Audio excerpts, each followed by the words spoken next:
everyone. Our next virtual networking event for Empower Africa. My name is Scott Bernstein, and I am the district of Africa.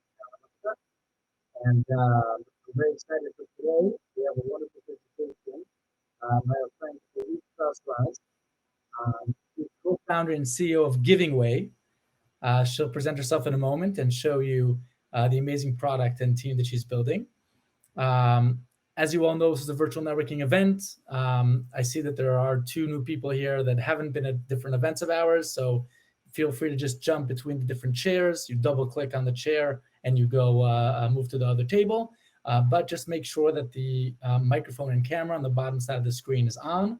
Very important, because that's the way you can communicate with the people and meet new people. Okay, so without further ado, Orit, if you could just turn on your mic and camera.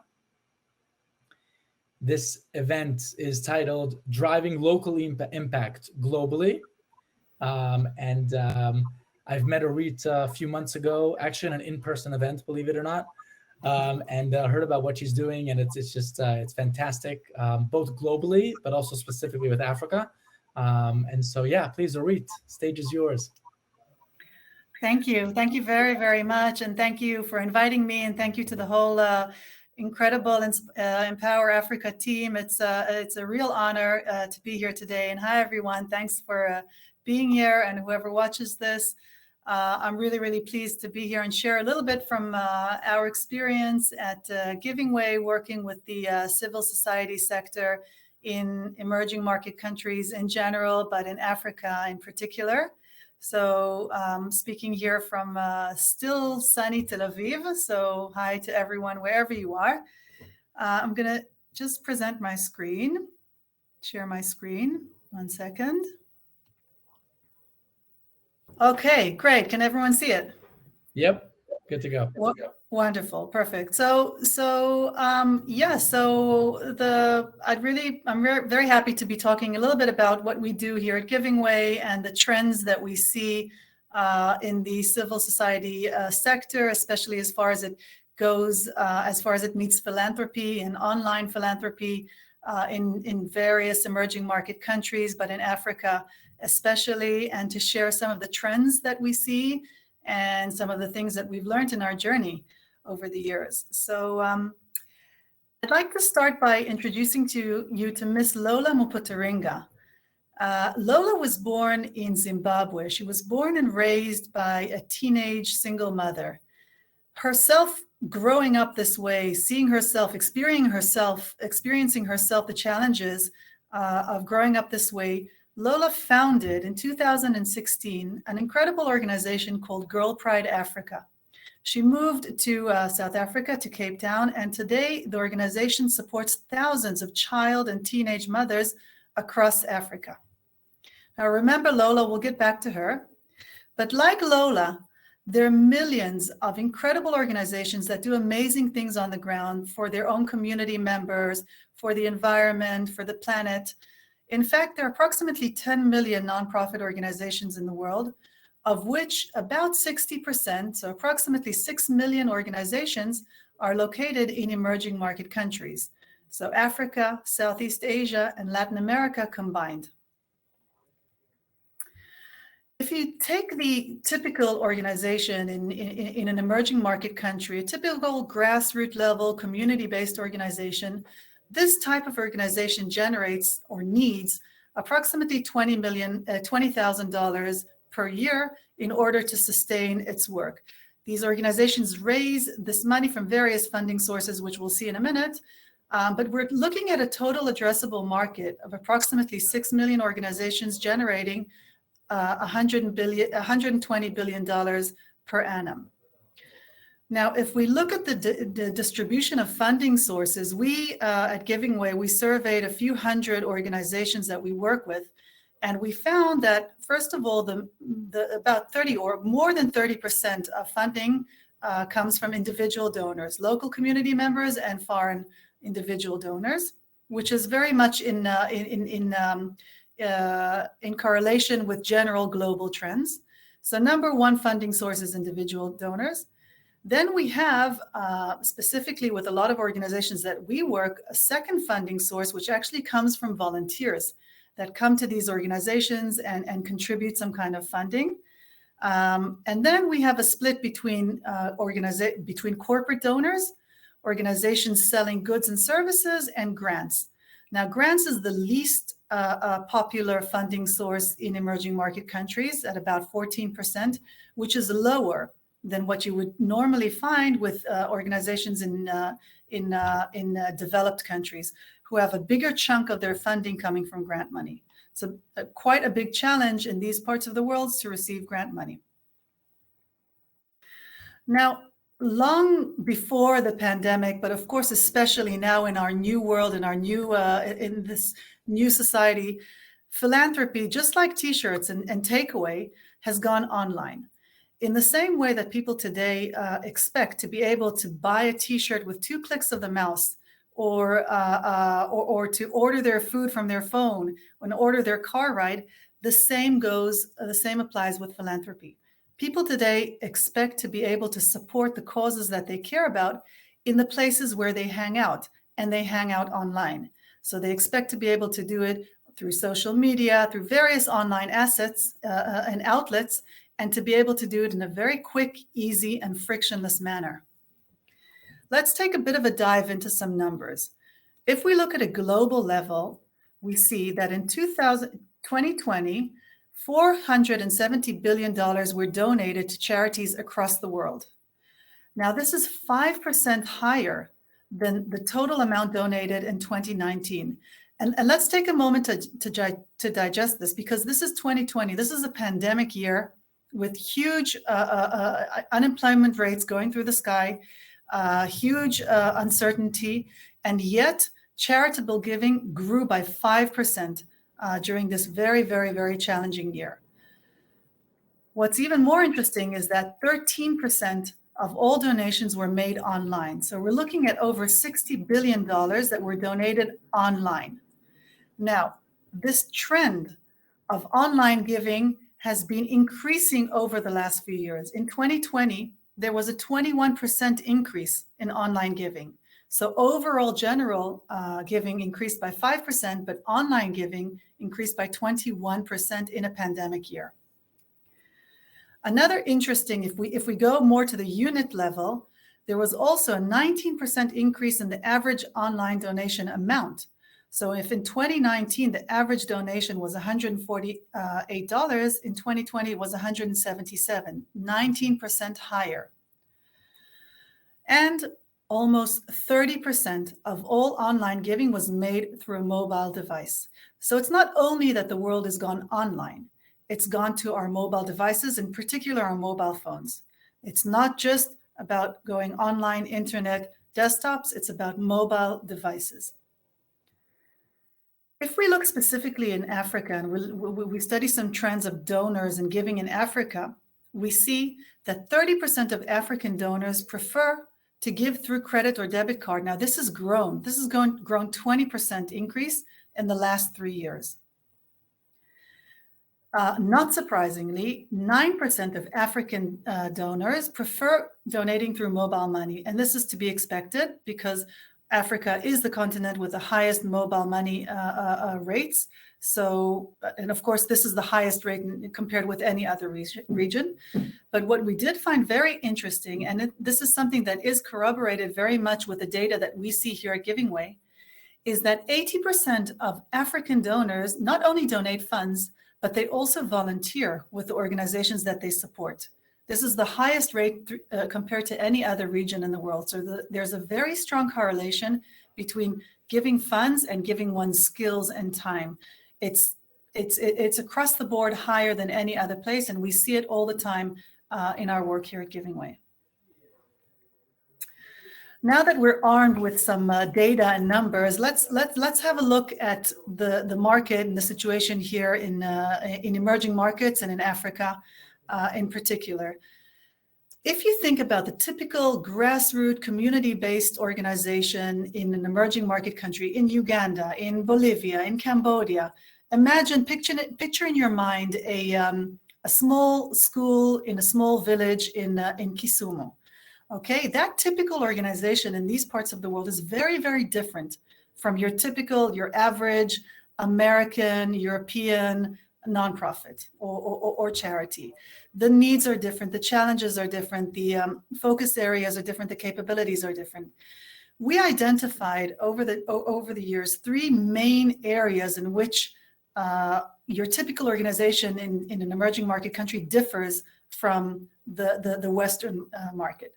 First of all, the whole issue of mobile devices.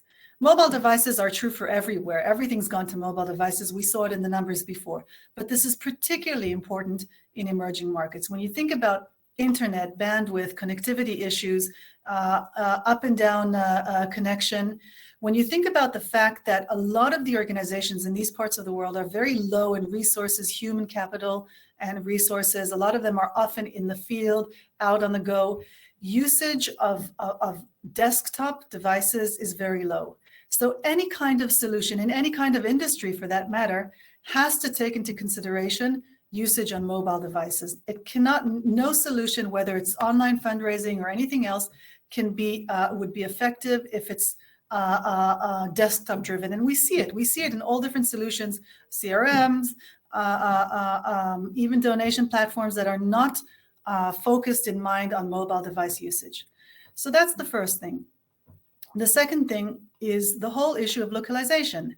If you take, for example, in comparison, the US charity market, there's 1.8 million registered 501c3 charities in the US, very big market that all speaks the same language. They all use the same currency. They communicate with their beneficiaries and their benefactors in English. So the whole issue of localization is non-existent. But when you start stepping out into emerging market regions, there's great importance to languages, to local currencies, and even more so to various payment methods. In the US, most people will donate by credit card, credit or debit card, and sometimes through direct bank wires. When you step out to other areas, you're talking a lot about mobile money. So any kind of solution in these worlds and these industries have to take into consideration localization on a regional and country basis. And finally, what we call consolidation. And I'll try and explain. If you go back to thinking about that same village school in Kisumu, most often, most of these grassroots organizations have few staff, few bandwidth, few resources, and are not accustomed to managing and using various and multiple tech platforms. As opposed to a lot of Western organizations that will use one platform for sending emails and one platform for managing volunteers and another platform for managing donors and another platform for managing finances. There is a big need to consolidate platforms. There's a big need to consolidate the tools that organizations can actually use in order to be effective. And here's the thing. If you look at the European, the American NGO market, there's a huge industry of companies that provide a lot of different services to NGOs. You have online fundraising platforms, you have volunteering platforms, you have CRMs, and a lot of them, some of them are very, very big companies, a lot of them are VC-backed companies, some of them are unicorns, and they provide excellent, excellent products. But their products are very much geared towards American and European NGOs, which, as we've seen, are very different, have very different capabilities, very different needs than the typical NGO in emerging market countries. And this has basically caused a situation where organizations in emerging countries have been left behind and are often reduced to very sort of limited and traditional ways of raising funds and engaging with their communities and their networks and their supporters. You know, from the rice bowl and tin cup of the monks of Asia to what you would more typically see in your typical African NGO. You know, oftentimes the NGO will not have a website. And if there is a website, it's not mobile responsive. And if it's, there's often not a donate button. And if there is, it often doesn't work. And if it works, it will send donors out to very cumbersome wire transfer information.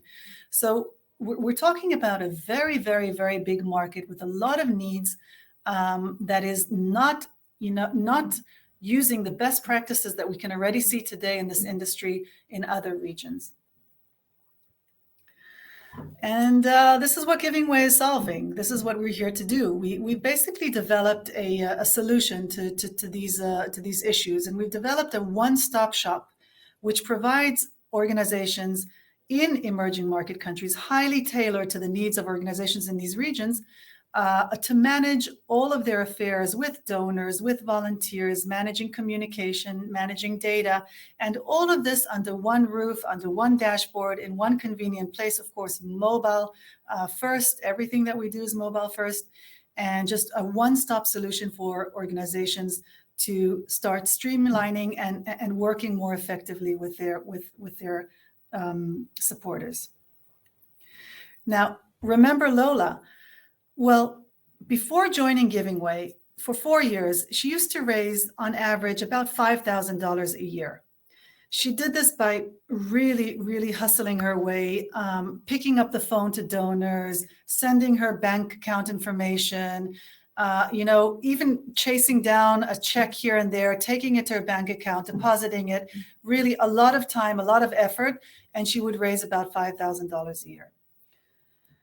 Lola's organization joined GivingWay in 2020, and within 1 year only, she raised $36,000, which is 7 times more than what she raised on average in the years before, each year before joining GivingWay.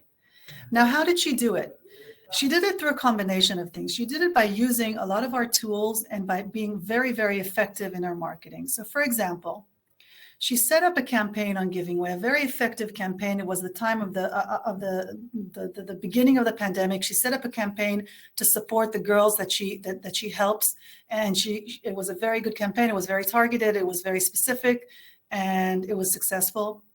She also integrated. We have one line of code where organizations can integrate into their own websites a donation widget, a donation box, which is very, of course, mobile responsive and sticky, and very easy to convert. She also used GivingWay to engage with volunteers. A lot of help she got from online volunteers, on-site volunteers, and she communicated through our chat and our CRM system with her supporters on an ongoing basis, managing all of this information and all of this data on one convenient dashboard that just made managing all of this over time very convenient.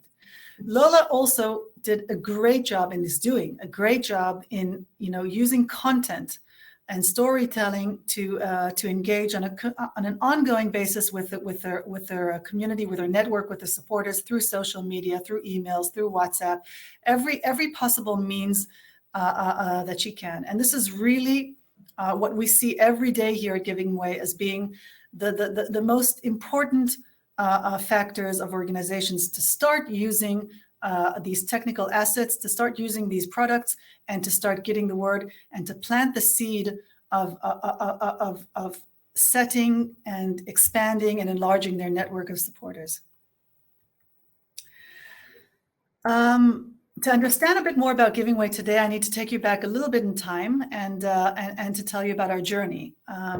So the company was founded about 6 years ago at the end of 2015. And initially, we started from something else. We wanted to solve what we saw as a very popular but very broken industry within the travel space. I know it's a bit strange to talk about travel now in a pandemic, but before the pandemic and after the pandemic, people will have and will be traveling. And travel has changed. People today are looking for experiences abroad that are more immersive, that are more authentic. It's not just about taking a photo of the Eiffel Tower and moving on. And one of the most popular trends in travel became what is known as volunteer tourism or voluntourism. It even has a name. And what we set out to do at the beginning was to create a two-sided marketplace that would basically enable small grassroots, off-the-grid NGOs to be able to connect with volunteers and vice versa, and to make this connection on a completely democratized basis, so that the impact would be maximized, the financial impact to NGOs, and even more than the financial impact, also the substance impact, so that skill-based volunteering could find the right hands, and vice versa. So that's how we started, and we grew very fast. We had more and more organizations that joined our platform. Thousands of NGOs that joined GivingWay, thousands of people that used our platform in order to find volunteering opportunities abroad. And we quickly became the sort of Airbnb, if you may, of volunteerism. And it was a very interesting process in the first few years because, well, still today, because we learn every day. But we got to know a lot of organizations, and we got to know their pain points and their challenges and their needs. And we kept on tailoring our platform and our solution more and more to the needs of organizations in these regions. For example, one of the things that we saw, going back to what I said before, a lot of organizations don't have a good website, don't have a good social media presence, don't have good content. And on the other hand, you have people that are very versed in these technical or digital skills. And we're very happy to provide these sort of services pro bono. It's not about, you don't have to go and get on a plane and travel to Africa tomorrow. You can take your laptop and a couple of free hours and sit in your cafe in Brooklyn and design a logo or set up a website for an organization in the other side of the world. So we were one of the first companies in the world to pioneer what's called online volunteering, really as a product, as a streamlined product where organizations